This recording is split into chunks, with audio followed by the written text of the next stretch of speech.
সম্মানীয় দর্শক বন্ধুগণ, দেশের সুপ্রিম কোর্টের তরফ থেকে ঐতিহাসিক সিদ্ধান্ত নেওয়া হয়েছে।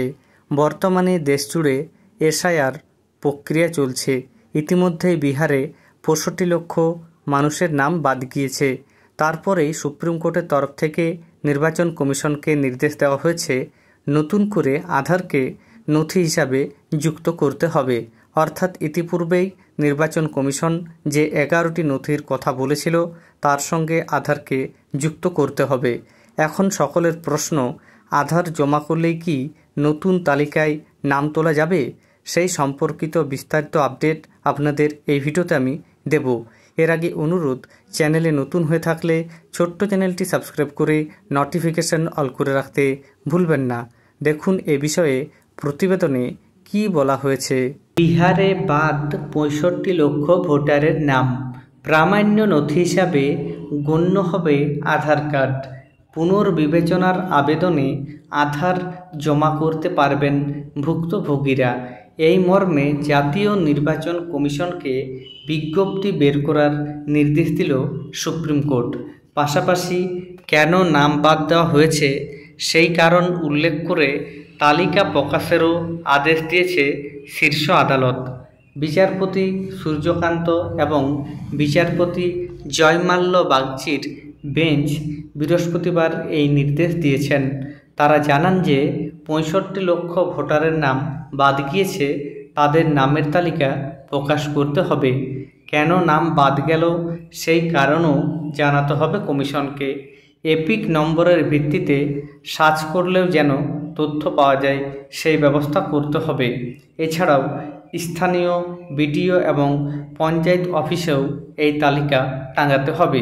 তাহলে দেখতে পাচ্ছেন সুপ্রিম কোর্ট পরিষ্কার নির্বাচন কমিশনকে নির্দেশ দিয়েছে যাদের নাম বাদ গিয়েছে, কেন তাদের নাম বাদ গিয়েছে সেটা কারণসহ প্রকাশ করতে হবে এবং যাদের নাম বাদ গিয়েছে তাদের তালিকাও প্রকাশ করতে হবে।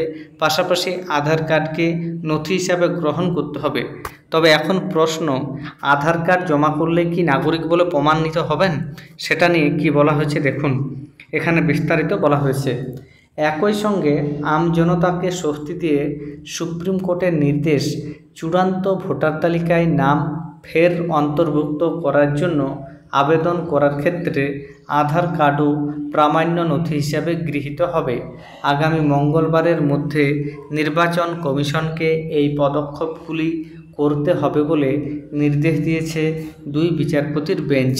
উল্লেখ্য, বিহারের ভোটার তালিকার বিশেষ সংশোধন নিয়ে নতুন করে মামলা করেছে অ্যাসোসিয়েশন ফর ডেমোক্রেটিক রিফর্মস।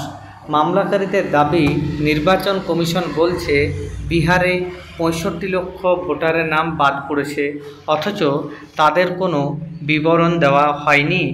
উল্লেখ্য, দিন দুয়েক আগে শীর্ষ আদালত জানিয়েছিল আধার কার্ড কেবলই পরিচয়পত্র, সেটি নাগরিকত্বের চূড়ান্ত প্রমাণপত্র হতে পারে না। কমিশন যে সিদ্ধান্ত নিয়েছে সেটাই ঠিক, তবে লক্ষণীয়, কেবল বাসস্থানের প্রমাণ হিসাবে আধার কার্ডকে বিবেচনা করা হবে ভোটার তালিকায় নাম থাকার জন্য। নাগরিকত্বের প্রমাণ হিসাবে আধার গৃহীত হবে এমনটা বলেনি শীর্ষ আদালত। তাহলে বুঝতেই পারছেন, সুপ্রিম কোর্টের নতুন নির্দেশ অনুযায়ী কোথাও বলা হয়নি শুধুমাত্র আধার কার্ড জমা করলেই কোনো ব্যক্তি ভারতীয় বলে প্রমাণিত হবেন বা এসআইআর তালিকায় তার নাম উঠবে। অর্থাৎ পরোক্ষভাবে নির্বাচন কমিশন যে 11টি নথির কথা আগে বলেছিল সেই নথিগুলিই মান্য থাকলো। ধন্যবাদ।